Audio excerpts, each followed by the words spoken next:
Good afternoon, everybody, and happy Thursday, and welcome to our second webinar of Career and Networking Month. We're really excited to have everybody joining us today, especially our alumni presenter. My name is Emma Maynard, and I am the Assistant Director of Career and Network Programming here in the Alumni Office at JMU. I'm also a proud double Duke, having graduated in 2007 with my sociology degree, and then recently in 2016 with my master's degree in adult education. Today's webinar is brought to you by the JMU Alumni Association, and we're excited to bring you this alumni webinar program with the goal of providing career-related resources that help you conveniently cultivate your professional self. So thanks so much for taking the time today to focus on your professional development. Before I introduce today's speaker, I want to just cover a few brief housekeeping notes. If you are participating live, please note that your microphones have been muted for the presentation. There is a chat option, however. So during the presentation, as you have questions of our presenter, please use the chat feature and send your question privately to me, the host, which will send it directly to me for me to share at the end of the presentation with Mia. You can also use the chat option during the presentation to engage in real time with your fellow Dukes by selecting all participants, typing your responses or any tidbits of information you feel like sharing, and selecting send. We'd also love to see you live tweet during the webinar using hashtag #MadisonNetwork as well as hashtag JMU.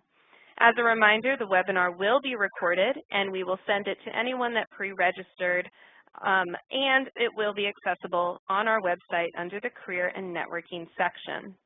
It's now my pleasure to introduce today's alumni webinar speaker, Mia Brabham, who is a 2016 graduate of James Madison University, where she studied media arts and design with a concentration in digital video and cinema, as well as a minor in creative writing.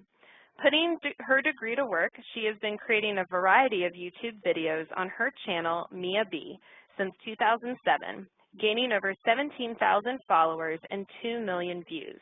Equally as impressive is her creation of the 365-day blog, A Year of Lessons, as well as her original podcast, The Last Lap, in which she interviewed 10 of her most influential JMU professors in her last 10 days of undergrad. During her time at JMU, she worked at CAP as a video student assistant and interned with E! News and the Smithsonian. Mia is currently living and working in Washington, D.C. as an assistant video editor at Monumental Sports and Entertainment in the Verizon Center. Her ultimate dream is to be a best-selling author and talk show host. Ultimately, Mia wants to inspire and change lives. You can find her on Twitter at yourstrulymia_. It's really exciting for me to introduce Mia. I have known Mia for a couple years now when she was a student, when I worked with her in career and academic planning, and I know that she's going to share some fun stories, some great wisdom, and maybe a laugh or two through the next hour. So with that, I'd like to turn things over to you, Mia. Hi, thank you so much, Emma, and thank you everyone for coming out today on your computer screens or your phone screens or during lunch, whatever you're doing. I know it takes a lot of time to devote to something, especially now that we're all busy and working or whatever we're up to in our lives. So thank you for that. I'm so excited to start this. This is my first webinar ever, so I'm stoked. I get really excited and everyone always laughs at me because I talk really fast when I get excited. So luckily we have a chat option, and if I'm ever talking too fast, just let me know. I just want this to be super interactive and I want to have fun today while we all take from each other and learn from each other. So it's going to be awesome. And I know you guys probably never want to look at notebook paper again, so you're like looking at the screen like, oh my God, what did I get myself into? But it's going to be fun. I'm really excited. So let's start on A Year of Lessons, Surviving and Navigating Postgrad Life. All right, so Emma introduced me, but I'm just going to tell you a little bit about myself. So I'm from Virginia Beach. I went to Calhoun High School. If anyone's from the area, you know where that is. I went to JMU, go Dukes. I was a media arts and design major. I concentrated in digital video and cinema. And then my sophomore year, I was involved with Ring Committee, and I also started working at CAP, which is where I met Emma. And then my junior year, I worked at E! News as an intern over the summer, and then my senior year, I interned at Smithsonian. And now I am in DC, and I am working at Monumental Sports and Entertainment. So I work for the Wizards, the Capitals, the Mystics, and it's awesome. I'm an assistant video editor, and it's a really, really fun time. Playoffs just ended, unfortunately, but we made it super far, both teams this year. So things are slowing down a bit, but it's really, really exciting. So, go Alumni, we did it, we graduated. I chose this grad cap because it makes me laugh. I don't know if you guys are SpongeBob fans, but I thought it was pretty funny because the future makes you want to curl up in a ball like Squidward and just be like, what's happening, what am I doing with my life? But I'm just curious, what grad years, everyone? So leave a comment if you can. When did you graduate? 2016, 17, say a year, don't be shy. I'll give you guys a second to do that. Awesome. So bad news is the first few months out in the world is so different from like what you've known the past 4 or 5 or 3 or 6 years. Go you, because you did it. And it's overwhelming. I like to compare it to, I always say it's like a canoe. When people are like, how does it feel? Like when I first graduated, like, how do you feel right now? I'd be like, it's like I was riding in sort of like a canoe down this little canal and everything was going well. I knew which directions to turn because the landscape had it, paved out for me. But then it was like I just, slid right into this open ocean, and now there's so many directions I can go, there's so much I can do, and it's overwhelming. I mean, I cried a lot right after I graduated because I was sad I was leaving JMU, but also I didn't know what I wanted to do, and you have a lot of new answers to your life, but so many questions at the same time. What exactly do I want to do? Where do I start? How do I start? It's a lot, and I'm still figuring it out, but I have been through a year. I've learned a lot of lessons, and that's why today I just want to share with you some of the things I learned. So if you don't know what you're doing or what's next, or you think you have an idea, or you're just a little bit scared, or you're not, you are in the right place today because we're going to talk about everything. And of course, there'll be questions at the end, so you can leave comments if you have questions, which is going to be fun. So lessons learned. There's 3 things we're going to go over today, 3 sort of categories, and I'll break it down for all of you. The first one is how to navigate the postgrad job search. The second is surviving and thriving in the workplace. And the third are ways to optimize your time outside of the office. So first up, how to navigate the postgrad job search. So I know this is a big thing for a lot of people first out of school, especially JMU. First things first, we got to get you a job, but you should know that jobs aren't the only option or the right option. But apply this to if you're taking gap year, do that. Do grad school, you can apply it to that, and it's going to be awesome. So lesson number 1, start with what you have. First, professors are your new best friends. Professors, you can be direct because they're there to help you. You can say, hey, I'm really looking for a job or an internship. They know that's what a lot of people are looking for, and they are stacked with contacts. They know your personality, they know your work ethic. So let's see, for example, both of my internships, I worked at E! and at Smithsonian. All of those I got from professors. So my first with E!, a professor knew that I worked super hard in class. He knew that I did a ton of scripts and that I would always do double the work, and I'd go to him with questions and say, I really want to make this good. So when he reached out and was like, hey, we need an intern, he immediately recommended me. So that was really, really cool. And then with Smithsonian, it was through SMAD. So like I said, professors are your best friends. Definitely go to them first. Tell them what you're looking for, and they'll be willing to help. The second is the 2 F words, which you're like, oh my goodness, but it is just friends and family. I feel like people, we have like our pride up, and we want to be humble. We don't want to go ask for jobs, but your friends and your family are there to help. So first thing you should know about the job pool, and I tell this to everyone, and I've especially gotten a taste now that I've been post-grad for a year, employers love small job pools. So employers, they're going to want to get recommendations from employees because they already have other duties. They're taking care of their other work that they're responsible for within the office. So by getting a recommendation from someone they trust, it makes it easier for them to go through and choose someone they really like. For example, how I got my job was through a SMAD day. It was like career day for SMAD, and a professor told this guy named Tim Laveau, who's my contact, about me, and it was clearly made it easier on the employee because when they were looking for new assistant editors, they didn't have to go through this huge pool. They choose from somebody that they trusted, so it makes it easier on them. And I've seen it because I've actually recommended someone for an interview here, and they got the interview, and it's happened to quite a few people. So just know that, like, you know, don't be ashamed, reach out, ask for help if you need it. It's not a guarantee, but it is a step in the right direction. It's a huge step in the right direction. Third, LinkedIn is your secret weapon. This is a really good plan of attack if you're applying to bigger organizations or companies, you know, like names that everyone's heard of, like Google. The first thing you want to do, I know we have, you can talk to Emma about this, I'm sure, but there's a JMU Alumni Association LinkedIn page, and then there's different locations and areas across the U.S. and other places.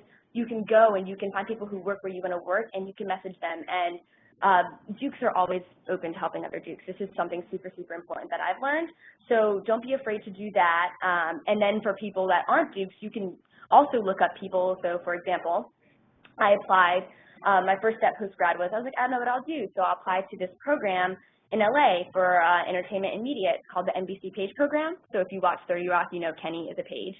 So I did work at E, which is NBC, but I didn't have any contact into this program. So I literally Googled who is in charge of the Page program. I looked her up on LinkedIn. I know it sounds sort of like stalking, but it's like the best thing you can do is just like look someone up. People love for you to reach out. So I Googled her. I messaged her on LinkedIn. I said, hey, you know, my name's Mia. I used to work at E as an intern. I heard a lot of great things about the Page program. Could you tell me more? Could we set up an informational interview? I'm just really, really excited to hear more. And she actually replied, even though she had no ties to me. For bigger companies, LinkedIn can be your way in. And again, it's no guarantee, but it's a huge step, like I said before. And then fourth is Stranger Rocks. So just a little story here. It's not related to me, but a recent friend I've made, her name is Madison. She actually worked at a coffee shop across the street from where I work, which is the Verizon Center in DC. And producers, you know, we go in there all the time to get coffee, and one of the producers here went in, talked to her, you know, every morning she saw her. They sort of built a rapport, and this girl wasn't, you know, like, get me a job, give me a job. She didn't know where she worked. She was just being super kind, and they talked every morning, and somehow it came up that she loved making videos and that she wanted to be a shooter. So this producer was like, heck yeah, can you come in? Can you, like, you know, film some stuff for us, shoot some stuff for us? And just because of this girl and this producer in a coffee shop talking about, you know, every day or talking about what they like, she got a job out of it. So don't be afraid when you're talking to people to put something you're interested into conversation. You know, I'm really interested in PR or in accounting, and I'm really passionate about helping other nonprofits. You never know who you'll meet, and you'll never know what people the inside of a company looks like. They could be hiring at that very moment. So people are connectors. I think that's a very natural thing. We're all built that way, and you never know where it will take you. So another example at my job, when I first got here, it was literally like my first week, and we were at this huge company lunch, and I was just talking to this guy. I didn't even really know his position because I hadn't met any of these people yet, but he was like, you know, what do you like to do? And I was like, I make YouTube videos, and I told him about my channel, and not thinking it would do anything. 2 months later, I was actually on a television pilot for our company's network. So like I said, within your company, on the street, anywhere, talk to people and, you know, be active listeners. This is like basically I like to call, this is essentially networking. I don't like to call it networking though. I'd rather call it, you know, connecting because you're connecting with another human. But be an active listener. Don't just talk about yourself, but do, you know, talk about what you're passionate about and share that with others, and people will see that and really, really like that. So moving on, lesson number 2, reach out. So do your research. You don't need to memorize, but when applying to companies, you want to look up the company's mantra, their purpose, values, mission statement. Sometimes it's all the same thing, sometimes it's different. But just know that you won't just be a good fit for the company. You want to know that they'll be a good fit for you as well. Next, you also want to look up maybe your supervisor, like I did sort of for the Women at the Page program. You want to look up their background. It could be super good talking points during the interview if they previously worked somewhere, or if they created, I don't know, their own podcast or book. It's really, really good to just find out their experiences. They could be a future mentor or a connection, so that's always important. And like I said, it's okay to LinkedIn and Google stalk as long as you're being appropriate. And then third, your company's competition. This is also really good when applying to jobs. It brings an edge to your interview and any sort of initial conversation. You know, you got to back up what you're saying with facts. So if they ask you questions, you know, about the landscape of whatever you're getting into, your field, you can say, well, this company's doing this, but I know we could do this better by blank, blank, blank. And it helps you, like I said, know the landscape better. So second point, send a message or email. When reaching out to the two F words, like I said, the family or friends, or on LinkedIn, you want to be professional but also personal. Say your name, say who you are, what you do, the connection to your company if you have one, and then ask away. So like I said, I'll read you an example. This is what I did when I reached out to the woman about the PAGE program. I said, hi, my name's Mia, and last summer I was a production intern at E-News. I worked with Kyle and some others on self-initiated recruitment projects. So if you can plug something about yourself here that you did with the company or that you research you've done for the company, do that there. And then you can say, or this is what I said, I just graduated from JMU in Virginia last month, and I've been looking into the PAGE program since then because I've heard so many amazing things across the board. Is there any way to go about setting up an informational interview or phone call? And what's the best way to do that? I would love to know more about the kinds of traits and professional work experience you all look for in candidates and your experience in coordinating the program. Thank you. So this is just an example, like I said, of something I've done while reaching out to someone, which leads us to our next point.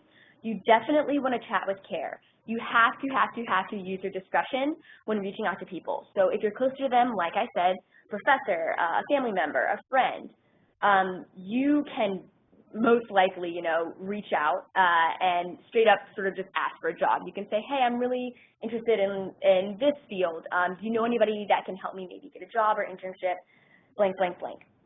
If you aren't close to them, you do risk asking someone you don't know, just because they're vouching for someone, if they don't know you and you're like, oh, can I have a job?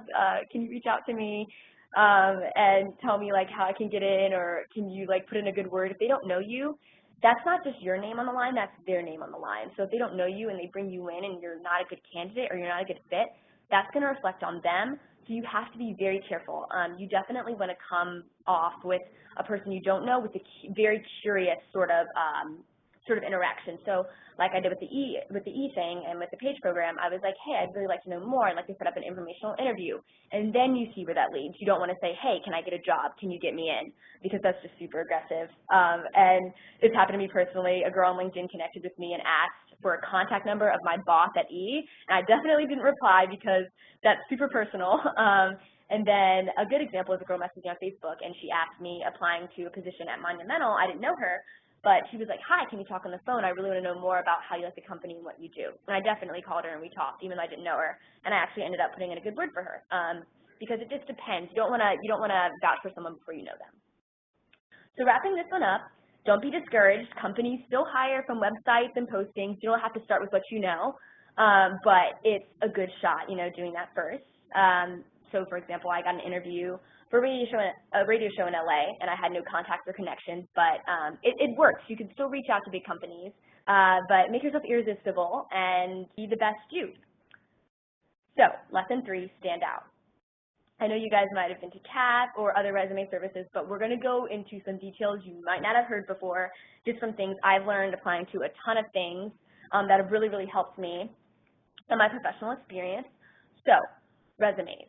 You want to be unique with each and every resume. You cannot be lazy. I know some people pride themselves. They'll say, oh, I applied to 47 job postings, but with the same resume and cover letter, and then they get no reply because the company can tell that you're just, putting those same exact things out there. So I compare it to sort of, those callers, like the telecallers, I don't know what they're called, or those emails from Lulu's, and they're like, hey, blank, and you could tell they just entered your name and they just automate it and send it to everyone, or that robot that calls on the phone and is like, hello, Mia, you've been entered to win a prize. Companies know when you're just giving them the same resume, and just like those callers or those emails, you delete it immediately or you hang up immediately. You have to get unique.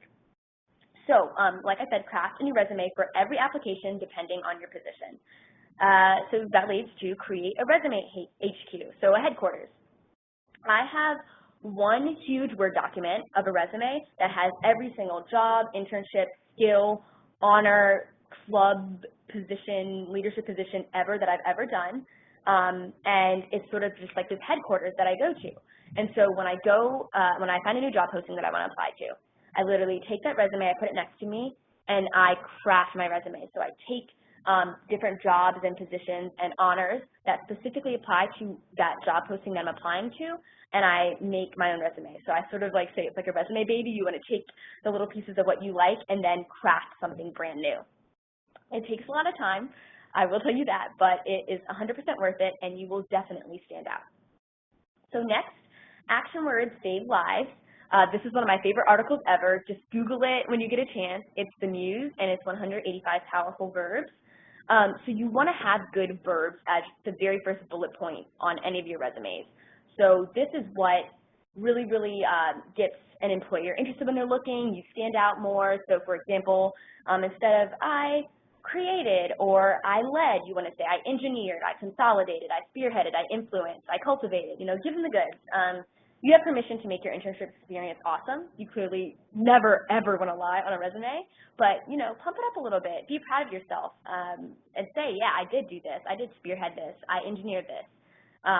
It really is going to make your resume stand out because that's the very first word they read in a bullet. Next, numbers, numbers, numbers. If you can, use numbers. So, for example, I'll tell you what I did on a number of my resumes. Under my e-news internship, I put independently created and distributed a target audience survey prior to the start of the internship, asking a variety of questions on what people want to see, organized the total of 700 plus responses, and then under Smithsonian, I did something similar, and I put 600 plus responses. When I was in class ring committee, I put coordinated, directed, edited, produced a 3-part video series promoting the event and resulting in over 2,000 views total. So you just want to quantify. It makes it legitimate. They can go back and say, wow, this person produced numbers. They didn't just, you know, fluff up their resume. It's like facts to back it up. So you always want to put numbers wherever you can. Even if you say, I led a group of 5 team members, or I worked on a group of 5 team members. Anything like that just makes something more solidified. So you want to do that. Cover letters. So this is my key. This is my secret. I'm sharing all my secrets today. But the 4-paragraph breakdown is the only thing you really need to know about cover letters. So essentially you want to have 4 or 5 paragraphs, depending on how much content you have and how much experience you have. But in paragraph 1, it's just going to be that intro. You want to say who you are, so have that sort of elevator pitch line ready. I think mine says something like, hi, I'm a quirky and creative content creator who likes to lead team, is passionate, who likes to lead teams, is passionate about the media industry, and wants to break the landscape and create something new, or something like that. Sort of make that up off the top of my head. But have that sort of pitch where you sort of say who you are, what you want to do, and your capabilities. And then you want to say next what position you're interested in that very first paragraph. So you're going to say, hi, and I'm interested in applying to the assistant video job at Monumental. So they know exactly what you're looking for. Paragraph 2, you want to write about your experience as it directly relates to position. So like I said before, you sort of want to craft your cover letter directly to that position. And we'll talk about this in a second with keywords, which is the absolute most important bullet we'll get to today. So like I said, just experience as it directly relates to your position. And then paragraph 3, show you've researched, show your admiration. So I remember for Smithsonian, I put everything I researched. I was like, you know, I love how Smithsonian's not just one building. It's, I believe it's like 14 museums or something, and a zoo, and you guys are passionate about cultivating, you know, culture and spreading that to people, and you do it for free because of education, and I think that's super passionate, and I talk about how it aligns with my values. And so it shows you've done your research, but it also shows your admiration. And, you know, everybody likes to be flattered, so as long as you're doing it professionally and you're being honest about it, employers absolutely love that. And then paragraph 4, your contact information, follow-up information. So I always put, this is my number if you'd like to follow up for any questions or concerns. This is my email. Sometimes you can throw in a LinkedIn link there. And then you want to say, you definitely want to say, I'll follow up in about a week to see if my materials have been received, just so they know that you're being proactive, all that good stuff. So paragraph 1 is the intro. Paragraph 2 is your experience. Paragraph 3 is your research and admiration. And then paragraph 4 is your contact and follow-up information. Sorry, that's a lot. I hope you're taking notes because it's a lot of good stuff. So next, like I was saying, keywords is super, super important. And you want to circle this one because it applies so critically to not only your cover letters, but your resume as well. So the first thing you want to do when you see this job posting is bookmark it. Write down all the action words, all that good stuff.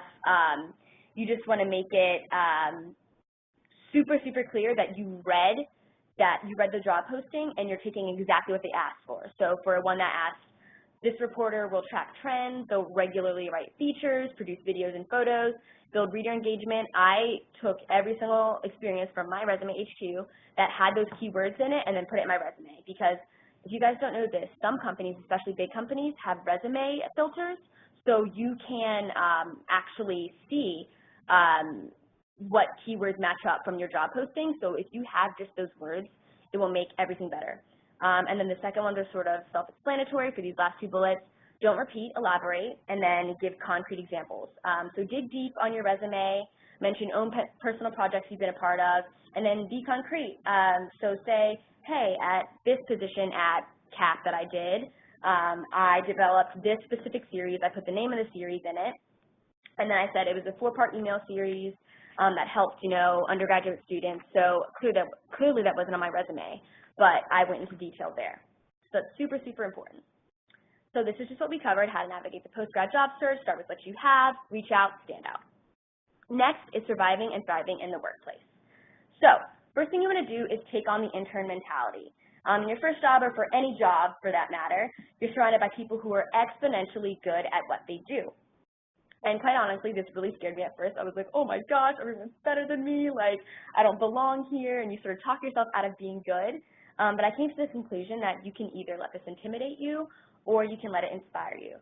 So no matter what position you hold, take on what I call the intern mentality. So one of my favorite books is Yes, Please by Amy Poehler, and she says, this is one of my favorite lines, she says, I started improvising with people who were better than me, and I got better myself. So don't be afraid to delve in, surround yourself with these people who are good at what they do, observe, listen, ask questions, and prove yourself time and time again. Tackle every task with enthusiasm, and always show your willingness to learn. You definitely become better for it. So first, attitude is everything. I love the saying, your energy introduces you before you even speak. So you set the tone for your day and everyone you come into contact with. This may be the most impactful advice I think I give today, is that you should just be kind. You don't know how many people have been through, especially in big cities, dealing with people who are rude or aren't kind or are only considering anything about themselves. So when you're kind to people, professionally, you work better with them more efficiently, it's less awkward, and it's just awesome. So you want to walk into every day like it's your first day, exude confidence and curiosity and all that good stuff, and everyone will definitely want to work with you. So second, you want to be flexible. This goes hand in hand, which is being flexible and working hard. Take on any project that lands on your desk with a smile. I know it's really hard sometimes, but your name is your rep. Like, that is who you are, and what people say about you is what everyone's going to think, especially when you're new somewhere. So if it gets out that you're negative or hard to work with, it can damage that. For example, there was a really bad intern we have, who I will name no names, but we had caps and wizards logging, and he only wanted to log wizard stuff, even though we told him he had to do caps. And so he messed up the whole system, and we were behind like 2 weeks because he'd been logging the wrong stuff, because he's like, I wanted to do this, when we didn't say that he could. So definitely don't have a bad attitude. I know you want to do certain things when you get to a job, but like, you have to just sort of say, yeah, be a yes man, do what you're told at first, stand up for yourself when you need to, but you definitely want to be flexible and learn. So I always say that when something's thrown my way and I'm scared of it, or I'm like, I don't know how to do this, or like, I don't want to do this, I take it as a challenge. So I'm like, I make sort of a game of myself. I'm like, can I master this? Can I be good at this? So if you're ever feeling down or you don't want to do something, just take on that attitude of like, I'm going to master this, like I can do it. It's going to be awesome, and you're going to get super killer recommendation. So be flexible. And then third, don't be afraid to ask for help. So my first few months, I definitely was even more dumb, pretending like I knew what I was doing when I didn't, because I was too scared to ask. And then I learned now you really have to, because you have to get the job done, you have to get it done right. And if you have any doubt, just check with other people. Clearly, people are working. You don't want to take a lot of their time, but if you can, look it up. learn how to do it or learn the answer to the question. But if you can't, those people are there for you. Like, it is team. When you start working somewhere, it's a team. Like, you want the best for that company. So everyone's been there. You know, they've been new, and most likely they're willing to help you. And you may even learn a secret tip, like a more efficient way to do it. So one time I was so embarrassed because I didn't know how to like draw like this guy. I wanted to make a video like his, and I didn't know how to draw like this like cool pencil-looking circle on the screen. So I asked him, and I just was like, honestly, I don't know how to do that. Can you tell me how you did it? I'll look up how to do it. Just like, what is the best way to go about this? What's the most efficient way? And he taught me this super cool trick that I would have not had known any other way if I would have just like looked it up and found it, or tried to spend like an hour, 5 learning it myself, you know? So definitely ask for help. And you'll learn this lesson the first time you do something and you're like, oh my God, I messed up, and then it wasted like 5 hours. So people are definitely willing to do that. Lesson number 2, use your voice and follow up with action. So first things first, communicate. And I know all these bullets sound super, super simple, but I'll sort of delve in for you.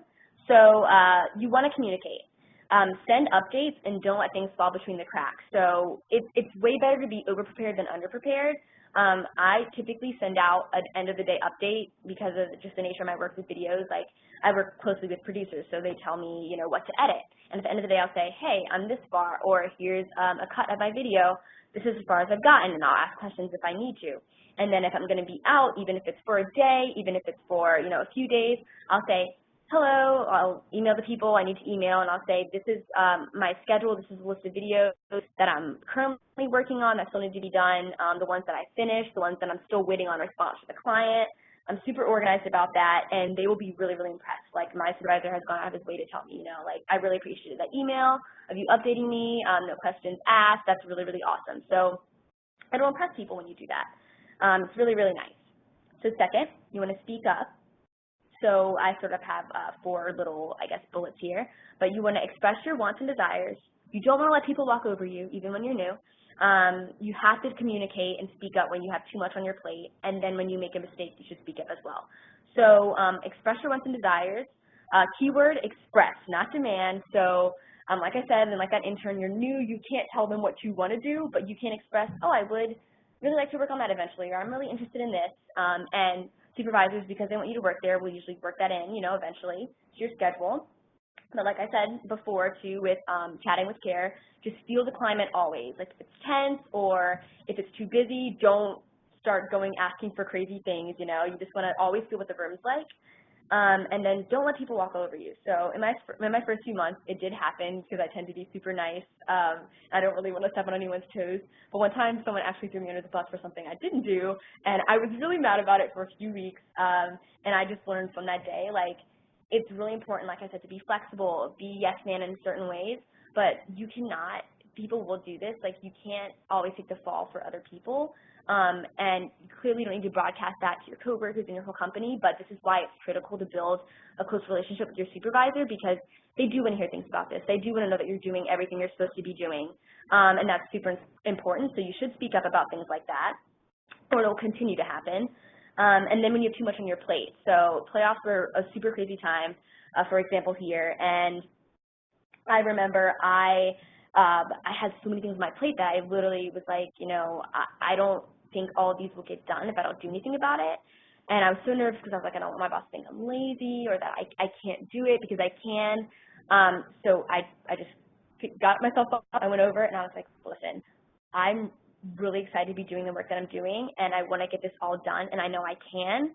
I'll stay late to do it, but I just want to let you know, I have so many projects back to back to back, and they all want the due dates because playoffs started on a Thursday, and I said they all want the same due date, that I'm scared the work won't get done if it's not delegated out, like, and I want this to be the best it can be. And he was like, I totally appreciate you for coming to me and saying that, and most people wouldn't, yada, yada, yada. So you have to communicate. Often those moments where you think you're presenting yourself as weak, you become strong. As long as you're doing it the right way, that's why good communication is key. So just don't be afraid to do that either. And then when you make a mistake, it's totally okay. It's part of the process. They know that you're new. You're going to mess up. Apologize, own it, and no matter what, you learn from it. And as long as it shows that you're learning from it, it's totally okay that you make a mistake. And then finally, say yes. So you've heard it a million times, and it's self-explanatory, But even when you're busy, even when you don't know if you can do it, if you're capable of it, even if you're terrified, you are offered something incredible. You have to go for it. So it's not just another awesome moment, but it's a notch on your belt, you know, and it'll start helping you conquer more fear frequently if you start just saying yes. But also, don't burn yourself out. That's super, super important because I definitely did that my first few months. So, lesson 3, the B's. These also seem super, upon first look, super, super basic, but I'll sort of delve in. So, the B's. First, you want to be patient. I think sometimes we forget that we're only humans. So, we really, really, really live in a world that's fast-paced. It's alarmingly fast-paced, and a job market is super competitive. And we do 2 things. We expect a lot of ourselves, and we get burned out. So we become frustrated, stressed out, all that good stuff. In my first month, I was so upset because I wanted to be really, really good right away, and I was terrified of being bad, and I didn't want to get fired. You know, everybody goes through that. And I actually found out this is a thing called imposter syndrome, and 75% of millennials experience this. And in other words, imposter syndrome, I should probably explain that. But it's this feeling of being inadequate, like you don't belong there, and all that good stuff, and people experience it usually when they start a new job. But, you know, just give yourself time, be patient. You have to adjust and adapt and learn and become versed, just like your first year in college when you went through all those programs that were like, we're here for you, we can help you adjust. You have to give yourself time. It's no different now. Just always be willing to grow, but be patient. You have to be patient and be kind with yourself, or you're really just going to get under. So that's super, super important. And I always tell my roommates this too. We always just say moment to moment, day to day when we go to work because we'd be so nervous. We'd be like, we're going to mess up. We're so new. But just be patient. Second, be yourself. This is a super, super good time in your life. And I like this point because it's not just professional, it's personal as well. This is when you really start to explore your values. No one really teaches you that in school about values. But, you know, when you're out in the world, things are different. And what you once believed about yourself isn't always going to be true. So just sort of explore your life. Be brave enough to ask yourself hard questions, and you have to be brave enough to say, I once believed this and I don't now, and maybe I didn't believe this before, but I do now. And, you know, peer pressure, you hear about that in high school, but it doesn't go away. You know, it's straight into post-grad life too, but your ability to handle it grows. You know, you want to fit into the mold of like this corporate structure or this super artsy, creative organization, and you want to be like everyone else. I remember I worked in a basement literally editing videos with all guys, so I wore pants every day, and like I definitely love dresses, but I was like scared. I didn't want to be like, you know, that girly girl or all that stuff, and that's crazy because I've never been like that, but you really will find yourself at some point like almost trying to conform. Don't fall into that. Definitely be yourself. Once I did, and I like started wearing my dresses again, and I was like, I don't care. I'm girly and I work with all guys. I don't care. You just feel more like yourself, and it's totally fine. So this last one is super important. Be open. So I'll let you in on a little secret. About 5 months ago, I literally didn't think I'd be where I'm sitting now. I didn't want to be in DC. I didn't want to work for sports and entertainment. It didn't sound appealing to me, and I wanted to go to LA actually to pursue a career in film and television. And when I got this job offer, I really didn't know what to do. I was like, wow, you know, this is a really good experience. I can start for these 2 teams and get like hands-on, because then if I go to a big company, it won't be as hands-on. And I was questioning a lot, you know, and you get that question, if a door opens, should you walk through it just because it's open? And I didn't know, but I came to the conclusion that, you know, this opportunity here in DC had a timestamp, and LA did it because I didn't have anything lined up. So bottom line of the story is I'm so happy I came here. I've learned so much. I've done so much. I interviewed Simone Biles, which is insane. I've been on the network. I just produced a series with Kelly Oubre, things that I didn't think would happen. So in this process of being open, you need to trust your gut. Things that you didn't originally think were your plan, you know, be open to that. Don't just shut it out because it could be the best experience of your life, or at least a growing experience, because we are so young and you have time to grow. So take a chance, take a leap. And like I said, you'll just learn so much. So, moving on. Surviving and thriving in the workplace. Take on that intern mentality, like I said. Use your voice, follow up with action. And then the B's are be patient, be yourself, be open, be kind. So next, ways to optimize your time outside of the workplace. So lesson 1 is there is time. It's a very exciting time too, and I know many people, this is like on a little bit sadder note, I know a lot of people who went through depression and anxiety post-grad.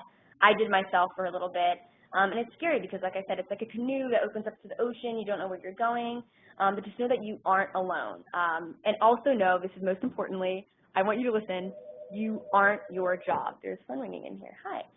You aren't your job. You are so much more than that. It's only one little part of your life.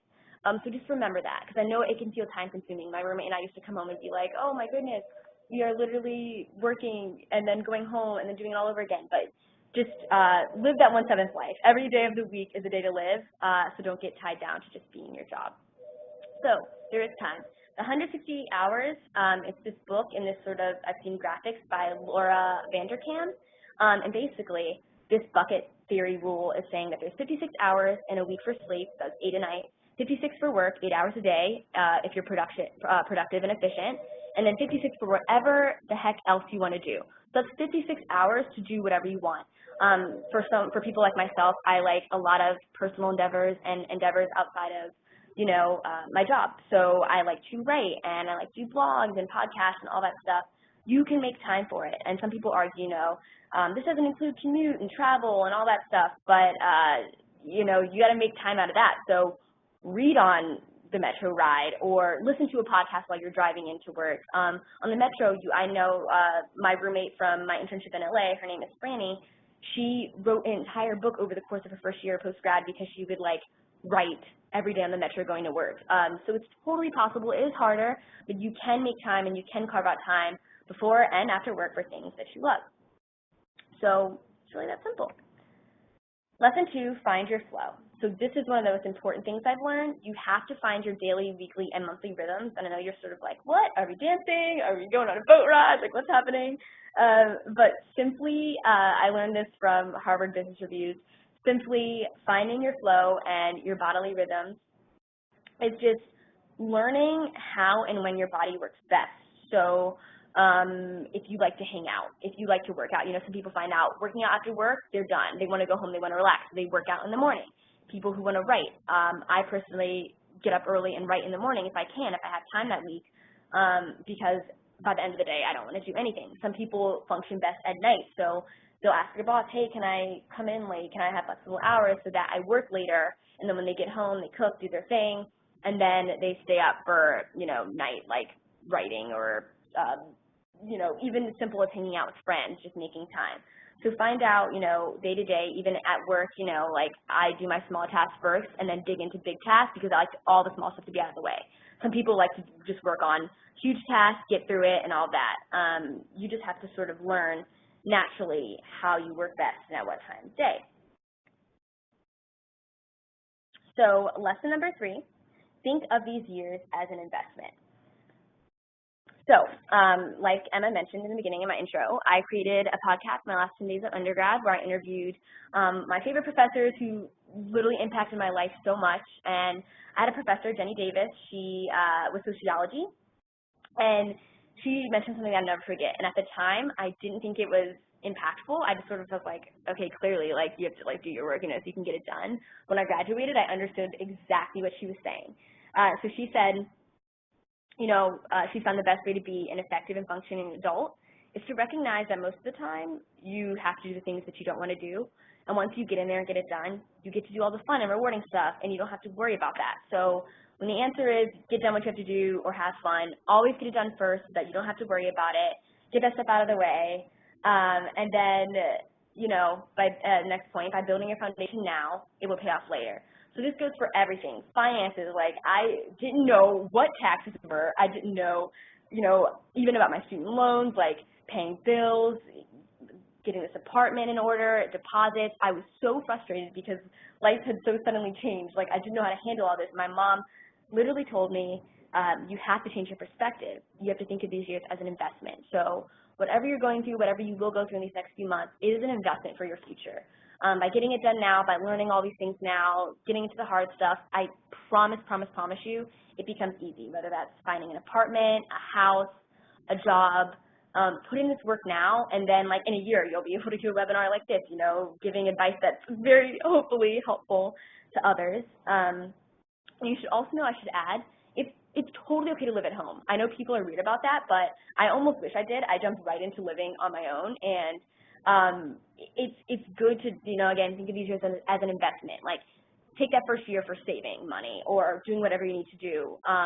And we think about these years as being dumb and crazy, you know, and going out and being wild, but that's just a fad, and you can do that if you want, you know, that's okay, but also it's okay to be, you know, smart about what you're doing and to save and to build that foundation. So just know that you have to do whatever you have to do, and that's part of it. So again, this sort of wraps up what we talked about, and I'll keep going because we're almost at our time. But I know people look at this and are like, what? And then some people look at this and are like, oh my goodness, I remember that. So this is Lava. It's a game we used to play as kids. You know, we would hop all the furniture, but we couldn't touch the floor. If we touched the floor, we'd be like, oh, you're out, and you'd have to like go sit in timeout or whatever. But just know that life is sort of like this game. Nothing's linear. The pieces are scattered, and we may fall and burn ourselves, but really the worst that happens is you get up and you play the game again, you know? You have to connect these dots to be successful at the end, and you have to accept that you're going to be figuring out life for a long, long time, and it doesn't happen over the course of a night or a few days or a year, like I said, because I'm still figuring out, you know, a lot of things. And postgrad life is scary at first, but it's also fun and challenging and confusing, and it's great, and it's all those things, and you will survive it. So just one more little thing that I want to leave you guys with. I've learned this grad picture, like I said, this is one of my grad pictures. I remember in this photo feeling like, I don't know where I'm going to go. I want to go to LA, but like, will I go to DC? What will I decide? And I was looking forward to the future. Just know my biggest piece of advice today is that it's okay to make detours on the way to your dream. Just like any trip or expedition, these detours are where you grow and learn and experience life and the unexpected beauty of it. So as long as your dream is still alive and burning in your heart and you're actively working towards it, these first few years out of school are for the mess-ups and for the mistakes and for figuring it out. And whatever you do, just make sure what you choose to do isn't out of fear. So go for it. Follow your dreams. Do whatever you have to do. Listen to your gut always, always, always, and just never negotiate your dream. But be open and flexible about how you will get there. So this little poem, The Voice. There is a voice inside of you that whispers all day long, I feel like this is right for me, I feel like this is wrong. No teacher, preacher, parent, friend, or wise man can decide what's right for you. Just listen to the voice that speaks inside. You got it, you're gonna do it. And my quote that I always say is, what would you do if you weren't afraid? So think about that. And I know, sorry, I'm a little over time, but Emma's gonna lead questions, and this is my contact info. Always reach out to me. I'm literally so happy to talk to people and meet new friends. So if you wanna be friends, just get in contact. Yay! Mia, that was everything I hoped it would be. You've always been so inspiring and always have had such positive energy and wisdom to share, and I think you definitely nailed that in this presentation.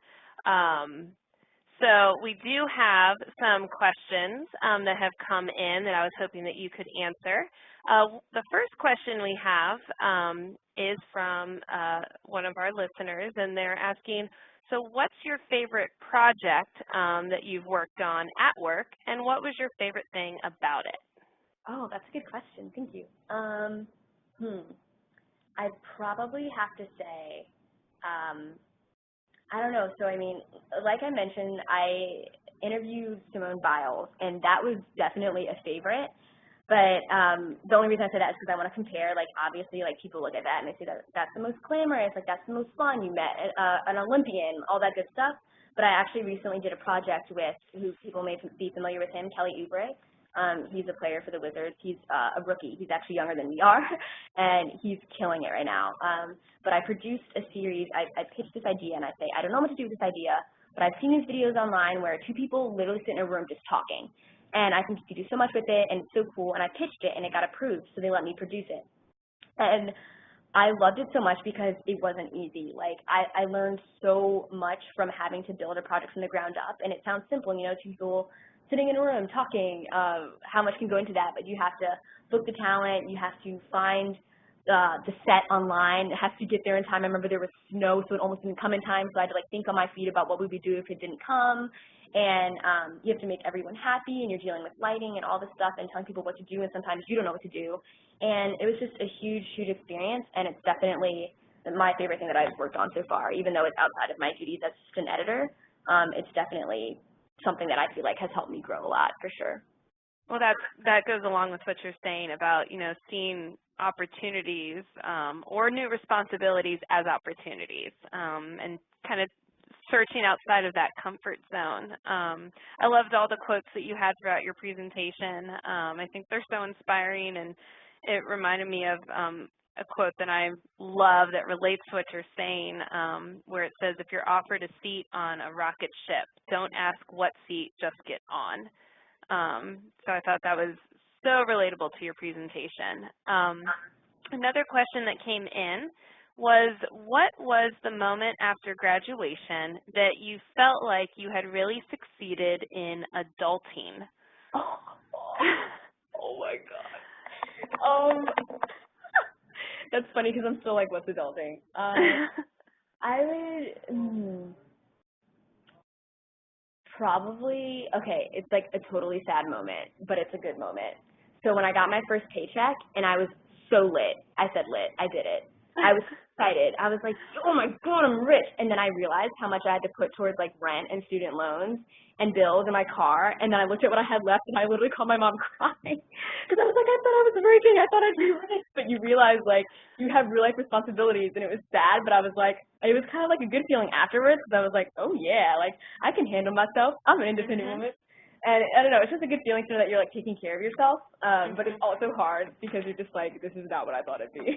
Yeah, it's the reality check. The reality check kind of gets you. But like you said, you feel empowered, and you feel excited that you did some self-care there, and you truly earned that on your own. So during your presentation, you mentioned two books. You mentioned one by, was it Laura Vanderkam, The 168 Hours? And then you also mentioned Amy Poehler, Gotta Love Her. But do you have any other books or podcasts or blogs? I know that you're a blogger and do your podcasts that you would recommend that our listeners maybe tap into? Oh, wow, that's so good.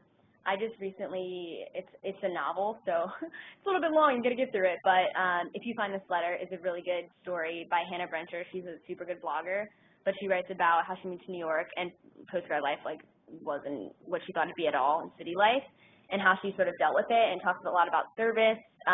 That's a really good book to read. As far as blogs, I'm trying to think of good ones that I'm reading right now that are professional. Honestly, this sounds really cheesy, but I really do read the alumni blogs. Like nice. Well, good. We're glad to hear that. I'm like, yes. And I like the one about the girl who was like, oh my God, I like quit my job and like moved and I'm a travel blogger. Like that was inspiring. Like they're super informational, inspiring. So I would say maybe if you guys haven't checked those out, definitely do that. They did not tell me to do this. And then let's see, podcasts. There's one, I'm trying to think of what it's called. I think it's called like Happiness. I'd have to check because I've only listened. I do like Lady Gang. They talk about like adulting in that one. It's not like professional. But the second one about the Good Life, it's called The Good Life Project. That's what it's called. That one just sort of like I talked about in that third section of optimizing your time outside of work. It like talks to you about like, how to be your best self and like live life to, the fullest. And those are some good ones, but I could probably think of better ones. Oh, yeah, and like you shared your information out, so anybody that has further questions or want to connect with Mia, you can definitely do that. Speaking of connecting, I did like your note of how you prefer not to use the word networking and that you prefer to use connecting. So in that, what's some of your top advice as far as creating your new connections or network? When you left Harrisonburg and you left probably, your core group of friends, how have you worked on reestablishing that now that you're in D.C.? Ooh, that's really good. So I will take this as an example. So me and my roommate, I don't know if you guys know Shelby, I'm definitely going to throw her out there. She said it was okay. But it's very different for us. So I'm from Virginia Beach, and I moved to D.C. And I have a lot of friends in the surrounding area, not much in DC, but in like Arlington and all of that, and Northern Virginia. But she moved from Jersey, so she completely, like, a lot of people here, like, are people that some people move from JMU, but, you know, it's not a whole ton.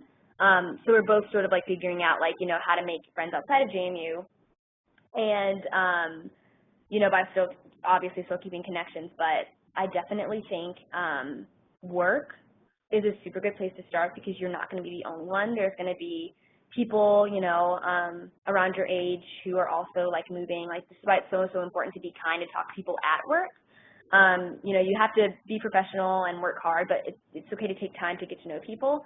And when you start there, that's a really good place to build friends. Like, I've made a lot of coworkers here who are friends. But then outside of that, just looking in your city for events. So there's some poetry workshops that I've been looking at, and improv classes, and just free events on the weekends. And even, you know, when you go out at night, like, I've met people, it sounds really weird, but like, you go out on a Friday night and you're like having a drink at a bar. People are nice, and like, you can turn and talk to them, and you know, you can hang out with them and get their number and their contact information. So I don't know, just like look for people in unexpected places, and I know it's like hard, especially people who are introverts, but just like start with something that you're interested in, and there will always be someone who's on the same page as you. And I think that's a super good place to just go from. I think that's perfect advice. I'd love to end on a fun question. This may be hard for you because you were so connected all through JMU, but if you had to narrow it down to one memory, what was your favorite JMU memory as a student? Oh my gosh. I know, it's a toughie. Yikes. I'm like, that's literally every moment of my life. Can I give like two answers? Is that okay? You can, yes. I'll make this quick. So the first one is my favorite. I'm putting air quotes right now. You can't see it, but cliche one is definitely College Game Day, because it couldn't have been more perfect. It was homecoming, and it was my senior year, and I'll never forget that. Like, I was like, this is not happening. This isn't real. That was fun. And then, oh, wait, I just thought of another one. Wow. Maybe, I don't know, not giving the commencement speech, but the moments before my commencement speech were some of my favorite. Like, I was looking out at Bridgeforth and just seeing everyone there, like all my classmates, like even if I didn't know all of them, I literally was just like, I love all of you so much. Like, it was the most overwhelming feeling. Like, I was like, this is happening. Like, we're all here in the same location, like about to go off. Like, we're all going different directions, but we're here right now. Like, how crazy is that? So that's also a super good moment. Well, those are amazing. I know our listeners and those that will view our recording will definitely have their memories that they take with them and create new memories as an alum. But, you know, Mia, thank you so much on behalf of the JMU Alumni Association for taking the time to share your year of lessons. So hopefully those listening in can take some of that advice and maybe, you know, jump over the lava in a different way, maybe with a little more strategy based off of some of the stuff that you shared. I also want to thank everybody for tuning in and those that will be reviewing the recording. I do ask that if you're attending live to take a moment to complete the survey that you'll receive when you exit the webinar, as your feedback helps us to continue to provide tailored programming for you, our alumni. We also want to remind you to check out all that May still has to offer for Career Networking Month, such as networking events, keynotes and panels, webinars, and our newest 31 and 31 challenge that you can do from anywhere. It's an entire month dedicated to helping you cultivate your professional self. So again, thank you so much, Mia. Thanks to our listeners, and I hope that everyone has a wonderful afternoon, and go Dukes.